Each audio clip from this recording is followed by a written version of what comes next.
오늘부터 그 신앙 인물 강좌 신약 편이 오늘부터 시작이 됩니다. 오늘은 그 첫 번째 시간으로 우리 세례 요한에 대해서 함께 살펴보도록 하겠습니다. 이 구약의 이 말라기 선지자 이후로 약 400년 동안의 우리 하나님의 침묵이 있었습니다. 선지자가 나타나지 않았다는 것이죠. 바로 이 시기를 신구약 중간기다 이렇게 이야기를 합니다. 그런데 이 400년의 이 하나님의 침묵이 깨지고 드디어 하나님의 말씀을 대언한 사람이 등장하는데 그 사람이 바로 우리 세례 요한이었습니다. 우리가 이 세례 요한을 그 신약의 인물로서 우리가 살펴보고 있지만 엄밀히 말하면은 세례 요한은 이 구약의 마지막 선지자입니다. 바로 구약과 신약을 연결하는 선지자가 바로 이 세례 요한이라고 할 수 있습니다. 오늘 나누어드린 이 강의안을 중심으로 이 세례 요한의 이 출생에서부터 또 그의 삶이 주는 이 메시지까지를 함께 우리 살펴보도록 하겠습니다. 먼저 우리 첫 번째로 우리 경건한 부모 또 불임 가정에서의 출생, 우리 세례 요한의 우리 출생에서부터 먼저 우리 살펴보도록 하겠습니다. 이 세례 요한은 이 한마디로 세상 말로 뼈대 있는 가문의 출신입니다. 아버지는 제사장인 사가랴였고 또 어머니는 엘리사벳이었는데 이 부모 모두 이 제사장 가문의 출신입니다. 특별히 이 제사장인 사가랴의 입장에서 봤을 때 이 제사장은 그 이스라엘 안에서만 결혼할 수 있었는데 그냥 보통 이스라엘 사람이 아니라 이 아내인 엘리사벳이 이 아론의 자손인 이 제사장 가문이다라는 사실은 그 당시 이제 혈통을 중요시했던 이제 그 당시 배경으로 살펴봤을 때 이 제사장 사가랴에게 있어서는 이 아론의 가문인 이 신부와 결혼했다라는 사실은 이 굉장한 영예였을 것입니다.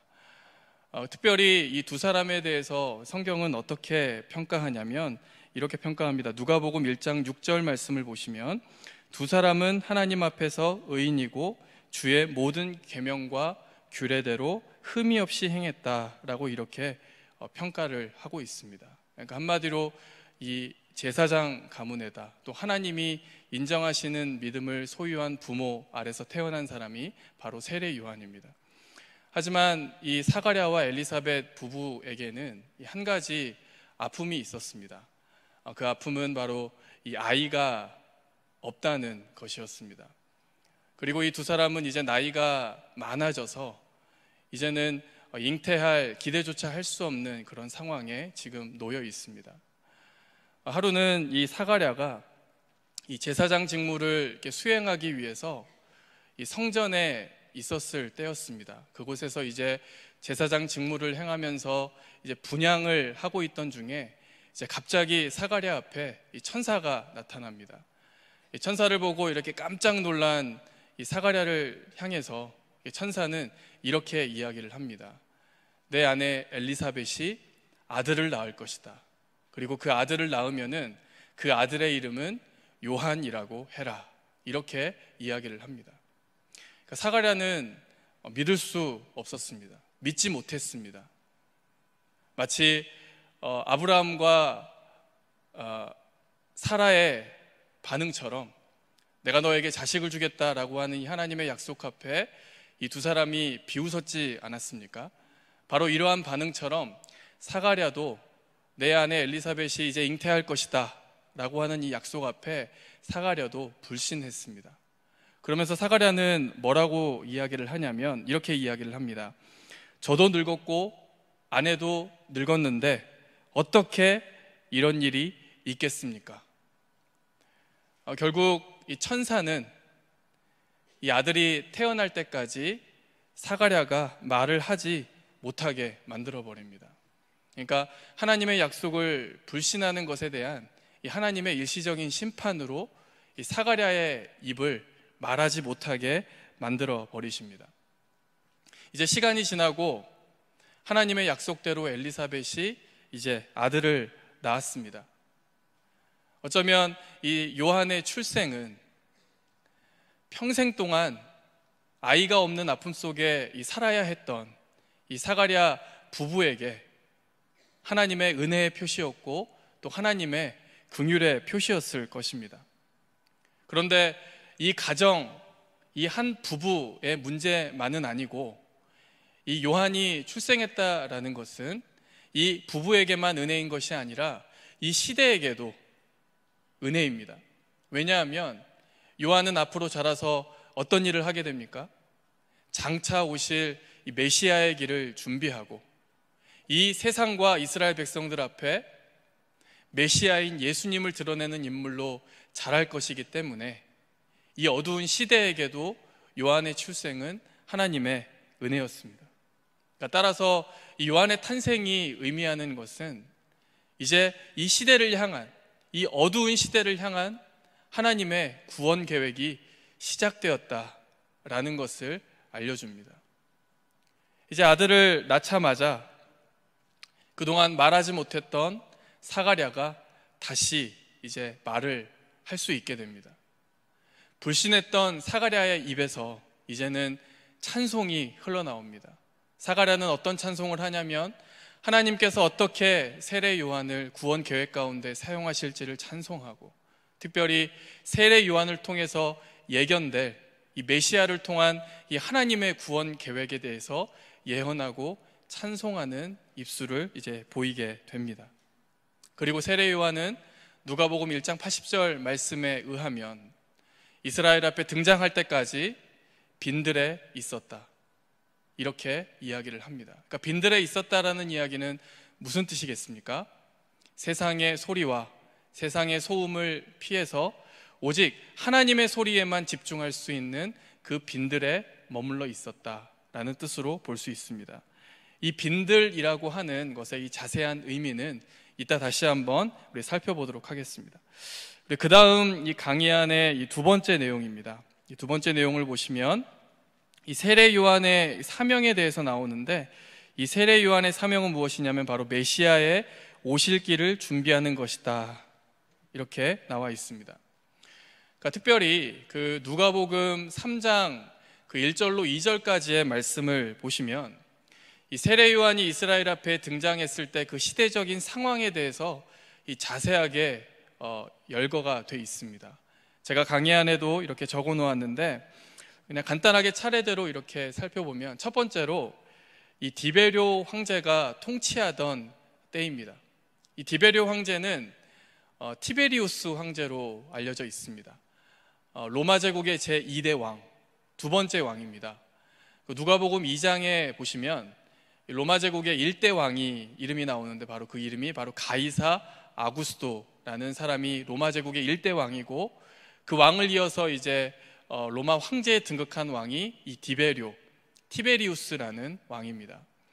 이 디베료 황제는 로마 제국을 더 확장시키고 또 안정화시킨 그런 황제입니다. 그러니까 이렇게 성경 안에서 세례 요한이 이렇게 등장했을 때의 어떤 시대적 배경으로, 더 나아가서는 우리 예수님께서 이제 오신 그 시대의 시대적 배경으로 디베료 황제라는 이름을 가장 먼저 내세우는 아마 의도가 있을 것입니다.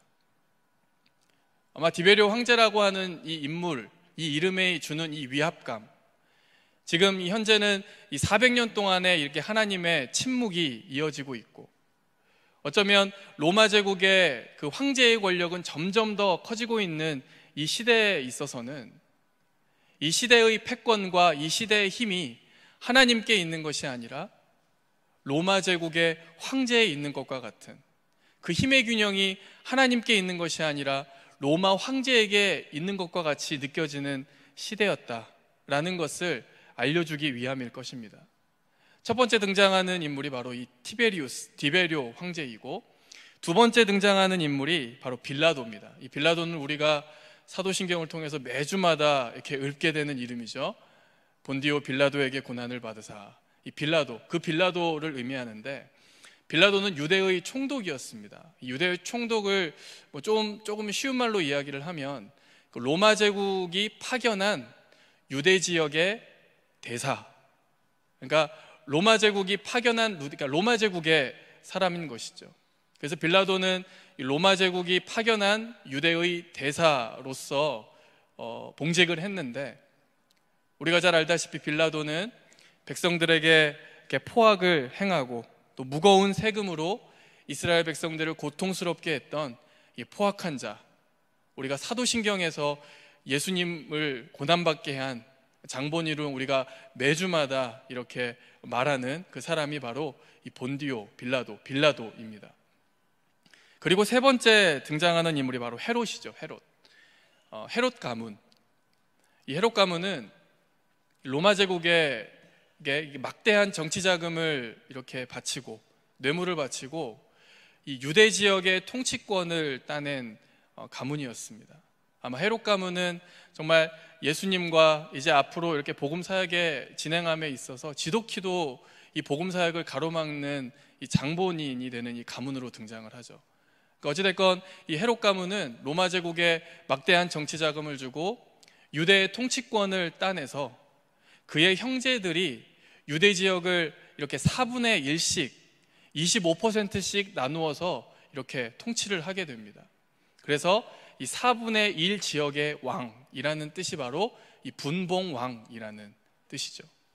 특별히 오늘 제가 강의 안에 써놓은 이 갈릴리 지역의 분봉왕 헤롯은 이 헤롯 안디바, 헤롯 안티파스로 알려진 그 헤롯입니다.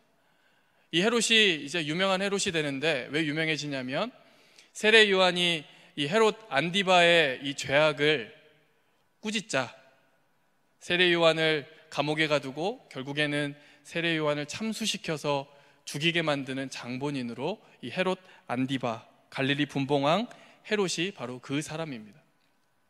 그리고 여기까지 이제 디베료 황제, 빌라도, 헤롯까지가 그 시대가 얼마나 정치적으로 어두웠는지, 정치적으로 얼마나 그 시대가 어두웠는지를 알려주는 인물들이라면 그 다음 나오는 이 대제사장 안나스와 가야바라는 이 대제사장은 그 시대가 종교적으로 얼마나 어두웠는지를 보여주는 인물들입니다. 이 안나스와 가야바는 장인어른과 사위의 관계입니다.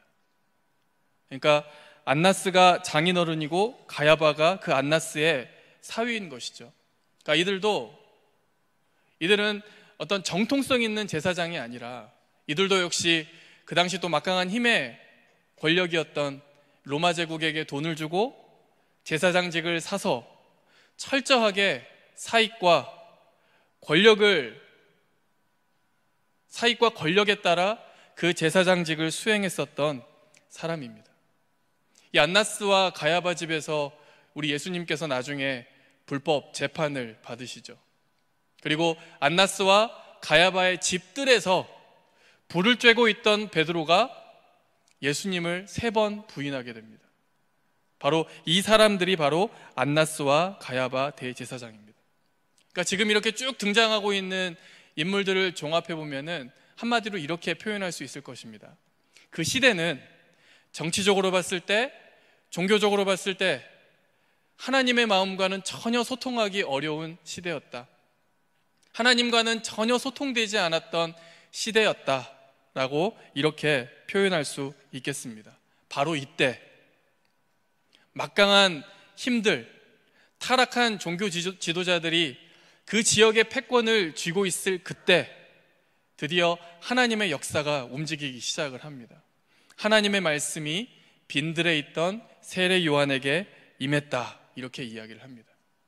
400년 동안이나 감춰있던 그 하나님의 역사가 정치적으로, 종교적으로 가장 어두운 그 시대, 권력의 중심부에 하나님의 말씀이 임한 것이 아니라 변두리에 있었던 그 빈들, 세례 요한에게 하나님의 말씀이 임했다.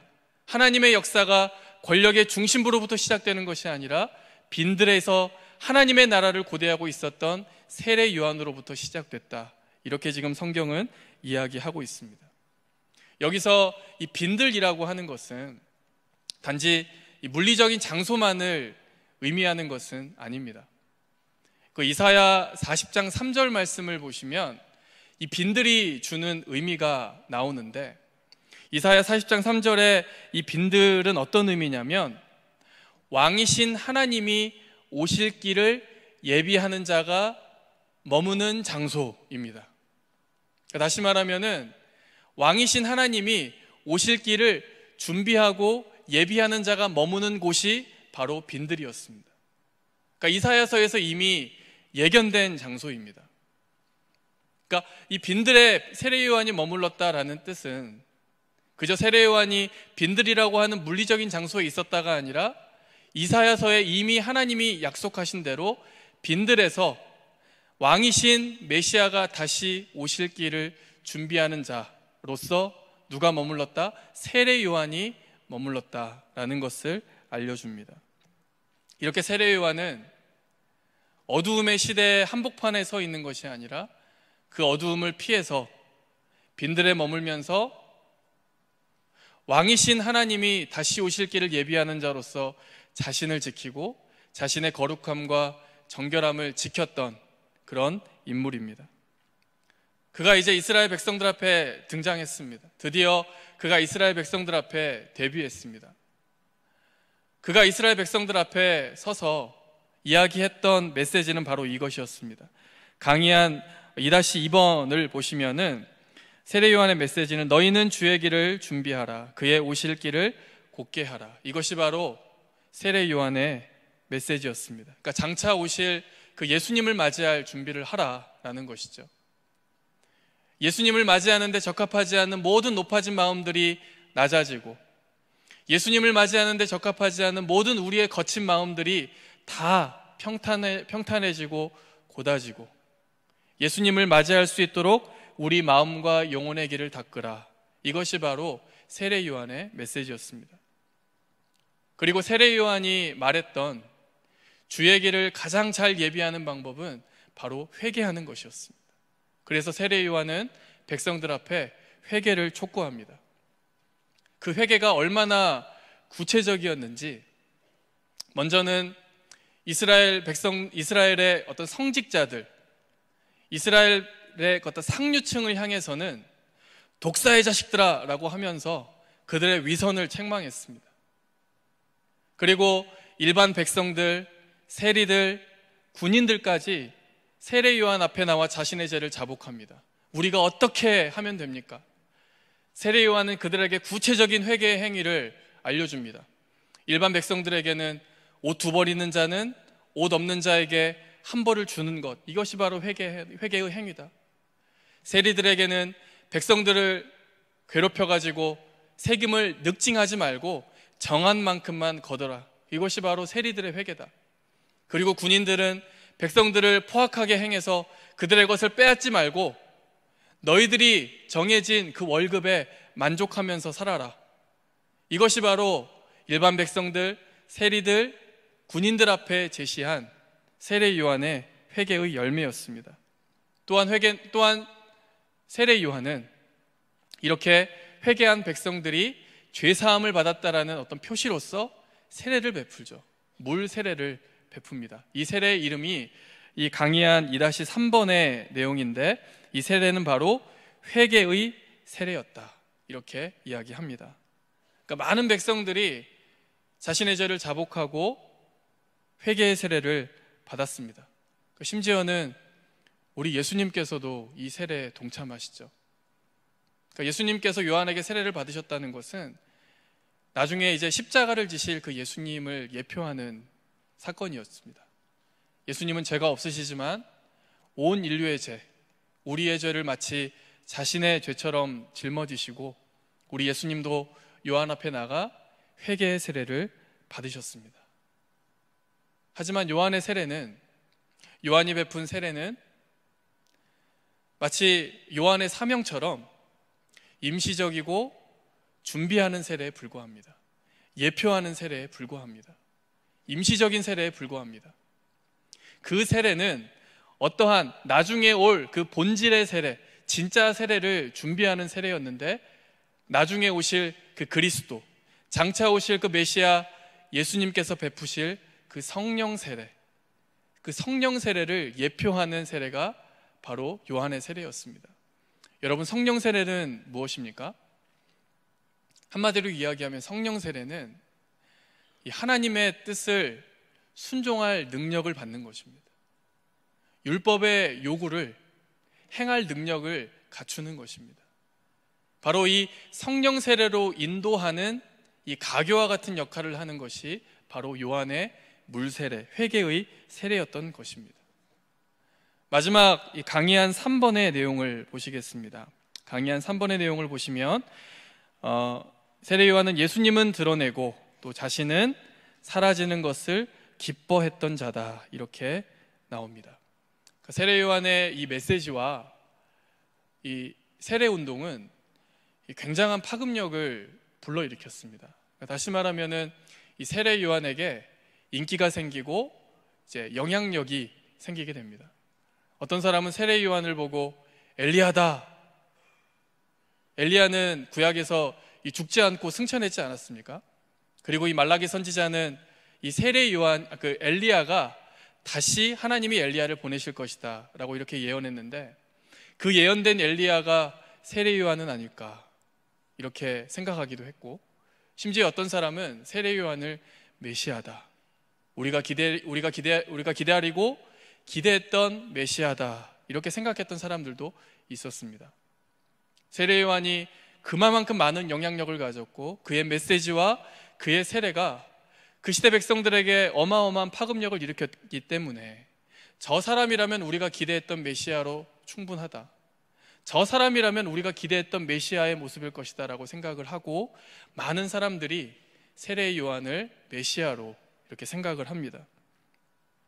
하지만 그때 세례 요한은 무엇이라고 이야기를 합니까? 나는 그리스도가 아니다, 나는 엘리야가 아니다. 그러면서 강의한 3-1번을 보시면 누가복음 3장 16절 말씀이 나오는데, 나보다 능력 많으신 이가 오시나니 나는 그의 신발끈을 풀기도 감당하지 못하겠노라. 잘 아시다시피 신발끈을 푸는 일은 당시 가장 미천한 종이 했던 일입니다. 하지만 세례 요한은 뭐라고 고백하죠? 그의 신발끈 풀기도 감당하기 어렵다.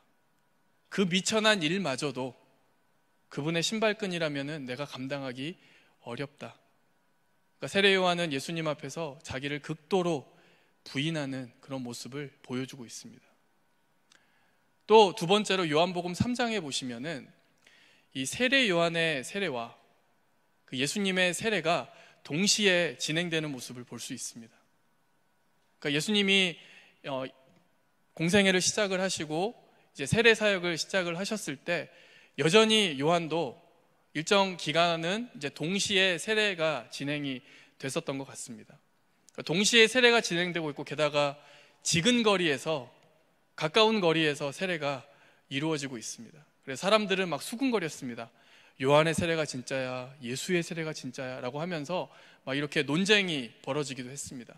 그런데 문제는 제자들의 반응입니다. 요한의 제자들의 반응입니다. 요한의 제자들이 막 이제 사람들이 예수님께로 몰리니까 불만을 품기 시작을 합니다. 그러면서 요한에게 와가지고 저 보라고, 예수님께로 사람이 몰리고 있다고. 예수님이라고 하는 말도 못합니다. 당신이 오리라 메시아인 그 사람에게로 사람들이 몰리고 있다고 이렇게 이야기를 합니다. 그러니까 제자들에게는 세례 요한의 영향력이 어느 순간 자신들의 힘이 되어버린 것이죠. 자신들의 기득권이 되어버린 것이죠. 그러니까 한마디로 이야기하면은 예수님이 자기 밥그릇 빼앗고 있다, 지금 그렇게 지금 이야기를 하고 있는 겁니다. 이렇게 노발대발하는 제자들 앞에 우리 세례 요한이 무엇이라고 이야기를 합니까? 우리 강의한 3-2번 말씀, 요한복음 3장 29절부터 30절 말씀 다시 보시면, 신부를 취하는 자는 신랑이나 서서 신랑의 음성을 듣는 친구가 크게 기뻐하나니 나는 이러한 기쁨으로 충만하였노라. 그는 흥하여야 하겠고 나는 쇠하여야 하리라 하니라. 그러니까 자신은 지금 점점 축소되고 있고 예수님은 점점 드러나고 있는데 그것에 섭섭해하지 않습니다. 가장 무서운 마귀가 이 섭섭마귀라고 하죠. 섭섭하다, 서운하다. 그러니까 세례 요한은 섭섭해하지 않고 이렇게 고백합니다. 자신은, 나는 신랑의 친구에 불과하다. 그러니까 유대 결혼 예식에서 이 신랑의 친구가 했던 일이 있습니다. 그러니까 먼저는 그 신랑 신부의 결혼 예식을 처음부터 끝까지 주관하는 일. 그다음에 무엇보다 이제 유대인들은 이제 1년간의 정혼 기간을 갖는데, 그 1년간의 정혼 기간이 끝나면 신부를 데려다가 신랑에게 데려다 주는 일, 그 일도 신랑의 친구가 했었고, 또 무엇보다 이 결혼 예식이 잘 마치고 나면은 그 예식이 잘 마치는 것에 대해서 함께 기뻐했던 일, 이 일을 바로 신랑의 친구가 했던 일입니다. 한마디로 무엇입니까? 들러리입니다. 들러리. 그러니까 신랑의 친구가 했던 일은 바로 들러리의 역할이었습니다. 그러니까 세례 요한은 지금 자신을 신랑의 친구다, 들러리다, 이렇게 이야기를 하고 있는 것입니다. 이 시대 가운데 참된 신랑 되시는 예수님이 이 땅에 오셨으니 자신은 이 예식이 잘 마치는 것에 기쁠 뿐이다. 왜? 나는 신랑의 친구이기 때문이다. 이렇게 이야기를 하고 있는 것입니다. 그러면서 세례 요한의 고백의 하이라이트죠. 그는 흥하여야 하겠고 나는 쇠하여야 하리라. 그러니까 한결같이 예수님은 드러내고 자신은 사라지기를 기뻐했던 사람이 바로 세례 요한이었습니다. 이렇게 요한의 겸손이 아름다운 이유는, 또 요한의 자기 부인이 아름다운 이유는 그가 정말 예수님을 드러내기 위해 최선을 다했던 인물이기 때문입니다. 여러분, 최선을 다하지 않는 사람이 겸손할 수 있겠습니까? 나태한 사람은 겸손할 수 없죠.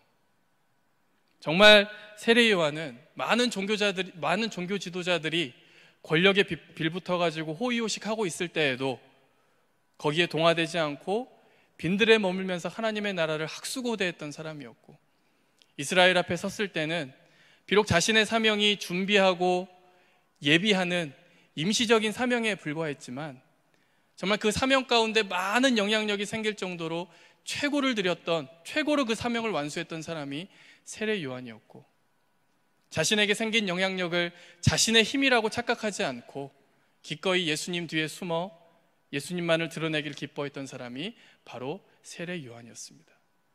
그러니까 세례 요한은 이렇게 오직 예수님을 드러내기 위해 최선을 다했던 인물이기 때문에 그는 진정 이 쇠하는 기쁨을 소유할 자격이 있었던 것입니다.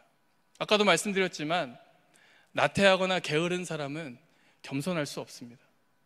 제가 예전에 어떤 사람에게 이런 이야기를 들은 적이 있습니다.